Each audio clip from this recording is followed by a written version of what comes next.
Hey, are you having trouble generating hands-off income? You want to generate and earn money without having to trade your time, but maybe you feel stuck, but you want to keep moving forward so you can spend more time with your family, enjoying your hobbies, travel. Well, on today's episode, we're going to give you the 5-step roadmap to get you going on your hands-off income. Welcome to the Secrets to Abundant Living podcast. Your guide on this journey is Amy Sylvis, ready to unlock the keys to a life of true abundance. We're diving into everything from financial freedom and optimal health to meaningful relationships, geographic freedom, and everything in between. It's about creating a life rich in experiences, purpose, and joy. Get ready for empowering conversations, expert insights, and real-life stories that inspire you to live abundantly. If you're ready for the secrets to an abundant life, hit that subscribe button now, and let's get started. Welcome to the episode, everyone. Great to see you again. For those who don't know me, I'm Amy Sylvis. I am the founder and CEO of Sylvis Capital, and we help folks generate hands-off income through commercial real estate without the hassles of tenants, termites, and toilets. You all are going to laugh. I actually tried to record this episode at the Denver airport yesterday. I thought I was going to be super clever, like, oh my gosh, I am on the road. I am living life with the freedom that I enjoy, and I want to, do something a little bit different, right? And I knew the audio quality wasn't going to be as good, but I just thought it would be a neat thing to talk about hands-off income strategies and these kind of 5 steps that I found to be helpful to help folks kind of get out of the rut of wanting to generate income that's they don't have to trade their time for, but how to really kick that off and get going. But anyway, I tried everything. I tried at the Amex lounge.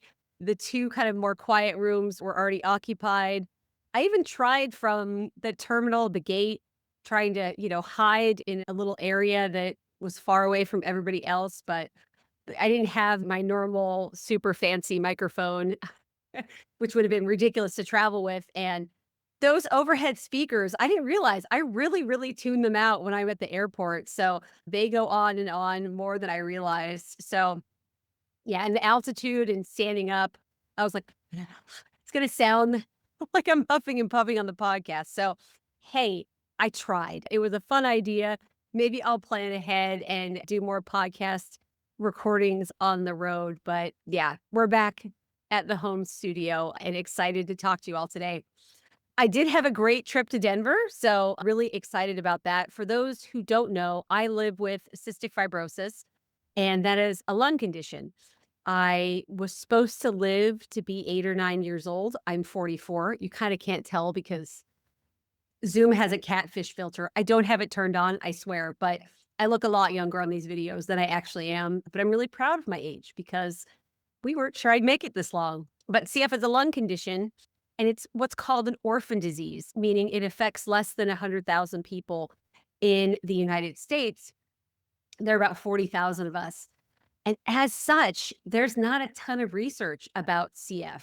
Yes, we got a miracle drug, not a cure, but we got a highly effective treatment back in 2019, which has helped improve my health tremendously. But I'm still super aggressive with how I treat my health. And that means I go to the largest adult cystic fibrosis center in the world. And it happens to be in Denver, Colorado. So why do I do that? Well, if there isn't a ton of research, what else do I have, or do people in my community have to rely on to try to stay on top as much as we can with the illness? And that is lived experience through physicians, right? The more patients you treat, the more you see. And yes, studies are the gold standard, of course.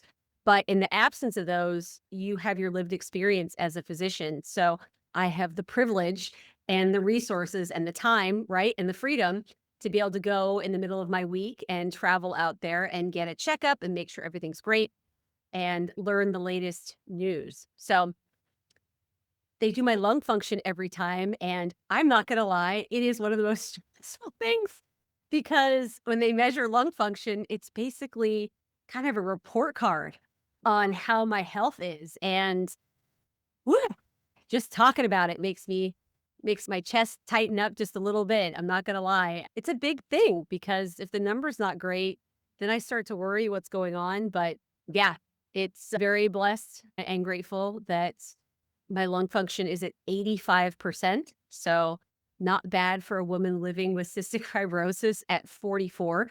I got up to 90 about a year ago, and I think I know how to get back up there.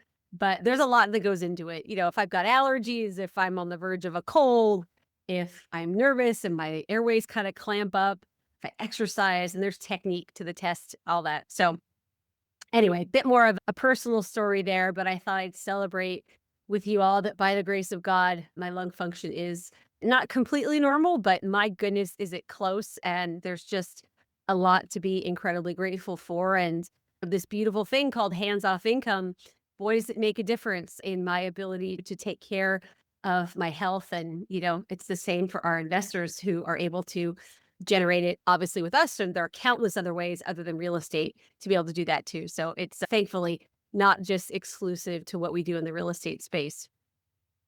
But hey, as I mentioned, if you enjoy this idea of hands-off income, you want to be able to do it, but you may not be all that sure of why you're not making progress or what to do. I want to give you some quick 5 tips that you may be able to use to get further on your hands-off or passive income journey. You ready to do this?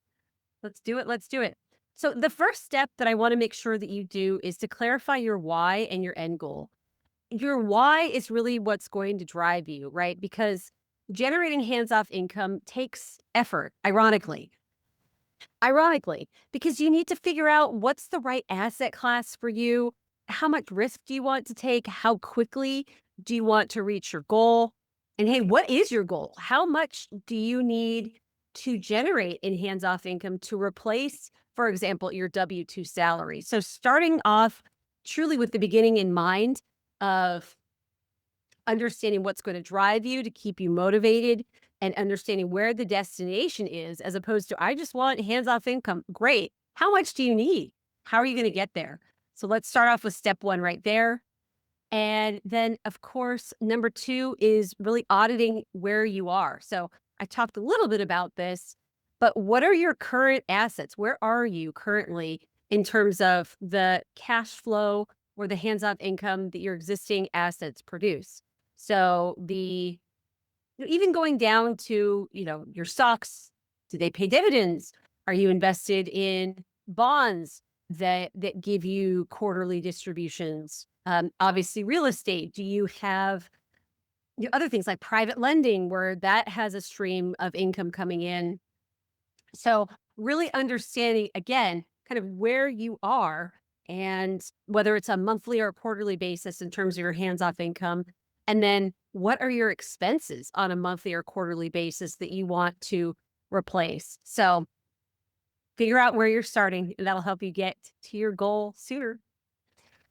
Number three, choosing a strategy. Because as I alluded to, for me, I chose real estate, commercial real estate specifically, apartment buildings and industrial specifically. But that's not the only way to go to generate hands-off income. So, you can get dividends from stocks, as I mentioned. You can get royalties from books or other, songs. There's all sorts of things that you can create there in terms of assets. You can do private lending, as I mentioned. There are just many ways to go about doing that. So if you're beginning or if you're kind of feel like you're stuck in a ditch, spinning your wheels, pick just one asset class to dive into. Ideally, one that fits your time commitments, because you don't necessarily want to create another job for yourself, right? You want this to be hands off, but maybe there is kind of a ramp up period that's a bit more hands on. What's your risk?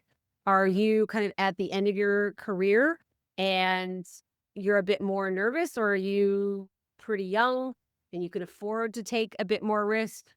Again, only you know, but having that conversation with yourself and your loved ones to really pick an asset class that aligns with your goals, your time horizon, your risk tolerance will really, really serve you well. Have you ever thought about having multiple streams of income? Instead of relying on just one stream of income where you're trading your time for money, how would you like to free up more of your time and live a more abundant life? As a listener of the show, you're invited to attend one of our upcoming trainings where I'll give you an inside look into how you can add passive income and get all the other perks of recession resistant real estate investing without the headaches of being a landlord. I'll also be sharing some hidden mistakes to avoid and the criteria I personally look for when evaluating potential investment opportunities. To reserve your seat for free, go to sylviscapital.com/webinar. Again, that special link to reserve your seat for free is sylviscapital.com/webinar. I look forward to seeing you on the training. And now back to the show. And then once you've chosen that first asset class, and it doesn't mean you can only invest in one, right? You can have multiple, but it's best to start with one because then you can get that depth of understanding, right? So you can educate yourself and really listen to podcasts, read books, maybe even get a mentor or a coach to help you on your way. Ideally, all the information and education you're taking in is from people that are where you want to be, but it may take 30 to 60 days, maybe even longer. Took me a few years in real estate, but I'm very conservative. I'm very risk averse. And so it probably took me a little bit longer than other people, but it helps me sleep well at night and be a good steward of my investor capital. But anyway, educate yourself because truly that lowers risk. Even if you aren't that risk averse, that's fine. Education, mentorship, finding other people who are where you want to go, that definitely reduces risk and will get you further faster on your hands-off income journey. And then, the fifth and final step is to obviously take action, right? You've picked your asset class, you understand where you are, you understand your why and where you want to go, you've educated yourself. You got to get going. And it's so easy to be in the education stage, right? Endlessly. It really can, because if you don't take action, you can't fail or you can't make a mistake. But also, if you don't take action, you can't get to your goals. So do your first private lending project, write your first book, do your first digital project, make your first hands-off real estate investment, buy that first stock that does dividends, that gives dividends, buy that first bond. Again, none of this is financial advice. These are just ideas and education about where you can get hands-off income, but take action and see where that goes. And you may need to refine your strategy over time, or you may want to diversify over time, right? Lots of different areas in which you can generate hands-off income. Maybe you don't want to be in just one asset class. So done is better than perfect. Perfection is a lie. You're never going to get there. You can get even closer to that perfection and reducing risk, as I said, by getting a mentor, by getting a coach, by listening to podcasts. There's just so much information out there, right? You don't have to go to college and be in a physical location to get education and ideas to get you on your way. Everything is really available to you digitally. And if you want to dive even deeper, you can find a coach or a mentor. As I said, some are free, some are paid, but those are really the 5 steps that I'd like you all to focus on if you're finding yourself kind of stuck. You like the idea of hands-off income, but you're really not sure how to get started, or maybe you're in a certain phase where you feel pretty stuck, maybe not at the beginning, but maybe in the middle. To hopefully those steps give you the kickstart that you need to make progress.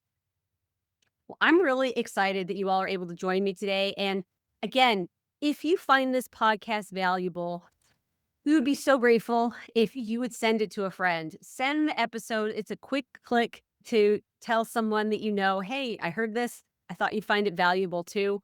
We put a lot of thought and effort into adding value to you. And the best way to say thank you is to help us to keep growing so we can impact positively other people. And you have our commitment that we're going to keep bringing you inspiring guests to encourage you and stretch your mind about what abundance means. And then, of course, other practical education around hands-off income.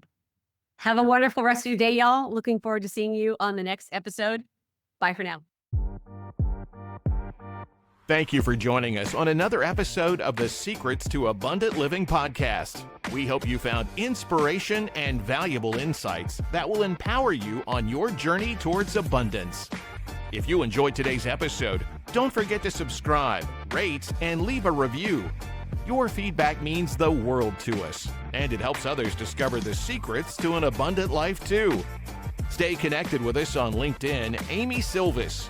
Keep striving for your goals, nurturing your relationships, and embracing the adventure that is life.